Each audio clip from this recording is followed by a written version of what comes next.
Thank you. Thank you very much, Evan. Um, my presentation is really going to follow on some of the issues raised this morning. So I intend to focus on the critical importance of integrating indigenous knowledge and modern science to develop impactful solutions for climate change, biodiversity loss, food systems, and public health. This integration leads to a holistic approaches that respect and leverage diverse perspectives.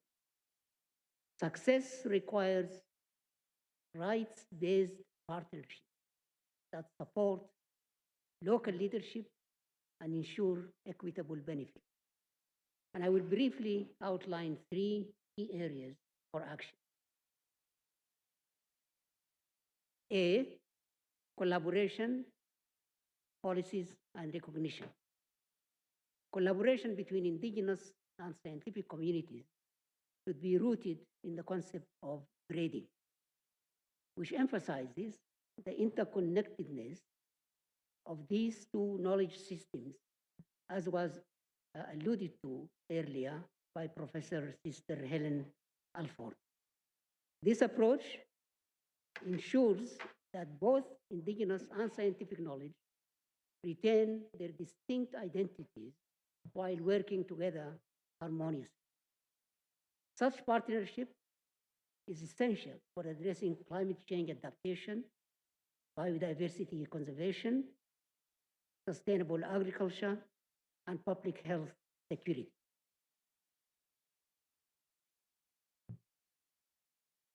Development of new science policy is vital for facilitating meaningful collaboration between indigenous and scientific communities.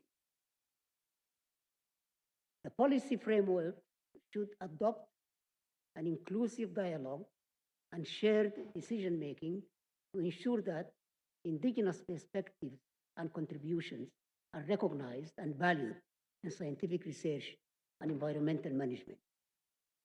3, governments and organizations should acknowledge and incorporate indigenous knowledge in their strategies to address global challenges. This recognition is also necessary to enhance indigenous participation in international policymaking processes. Furthermore, it is crucial to include IK in discussions, reports, and decisions made by influential bodies such as the Intergovernmental Panel on Climate Change, IPCC, the Intergovernmental Science Policy Platform on Biodiversity and Ecosystem Services, IPBES, the World Intellectual Property Organizations, WIPO, and the G20. By doing so, we can promote a more equitable and effective approach to addressing global issues. B, education and research initiatives. Integrating IK with modern science within educational system is essential, as it emphasizes their complementary nature.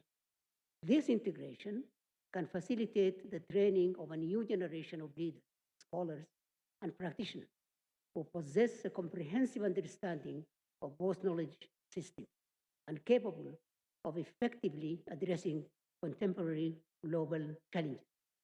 Furthermore, by elevating the status of IK in academic curricula and research agendas, we can inspire younger students and emerging scholars who engage with this important area of study.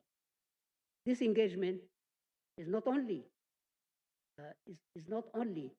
expands the field of indigenous studies, but also boosts the contributions to society. Several universities offer courses that connect indigenous knowledge with scientific inquiry. Prominent among these are the universities of Arizona, Alberta, and Melbourne. The University of Melbourne in particular has established the Indigenous Knowledge Institute, which offers both undergraduate and postgraduate courses, is specifically designed to link IK with science education and research. Two, the adoption of inquiry-based education methods represent an effective strategy for teaching and transmitting Indigenous knowledge.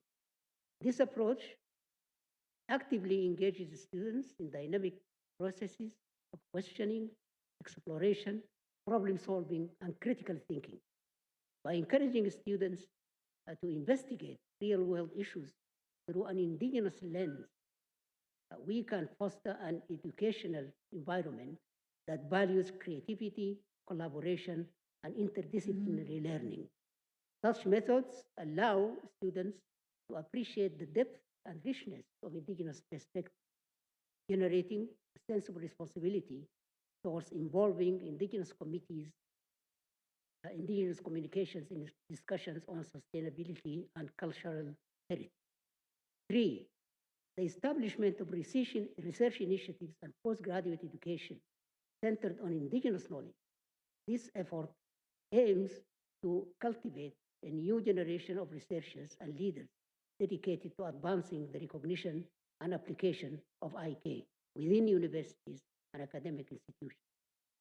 By establishing research programs that provide Indigenous methodologies and uphold ethical considerations in collaboration with Indigenous communities, we can enable a deeper understanding of the significance of IK. Elevating the status of IK within academic curricula and research agendas can inspire more scholars to contribute to this field, resulting in innovative ideas and solutions that incorporate Indigenous perspectives. Four, engaging in detailed taxonomy research for identifying, classifying, and documenting Indigenous knowledge systems. This is important. This research should focus on creating comprehensive databases and digital libraries to store and organize Indigenous knowledge. Such platforms must be designed to be accessible and searchable, allowing for broader dissemination and utilization of Indigenous knowledge. By doing so, we can preserve this invaluable knowledge for future generations while promoting collaboration between Indigenous communities and academic institutions. And five, AI in taxonomy. AI offers a paradigm shift in the classification, documentation, and digitization of Indigenous knowledge with unprecedented speed and accuracy. Establishing specialized AI IK centers, that is artificial intelligence, Indigenous knowledge centers, especially within Indigenous communities, is vital to train students and teachers in modern methods for documenting, classifying, and digitizing IK. No, not yet. Okay, so this is the last one, collaboration in biodiversity, food, health, and climate. Preserving Indigenous knowledge is crucial for effective biodiversity conservation.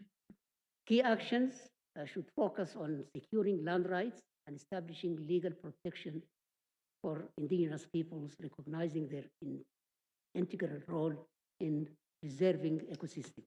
Indigenous communities have historically mitigated deforestation and promoted ecosystem restoration, making their participation vital in conservation efforts. Such recognition not only empowers Indigenous people, but also enhances the overall effectiveness of biodiversity protection initiatives. Two, promoting sustainable agriculture and supporting traditional agricultural practices. It is essential to enhance food security while safeguarding land, forest, and water rights. Implementing of inclusive policies is necessary to create resilient food systems and encourage equitable local growth.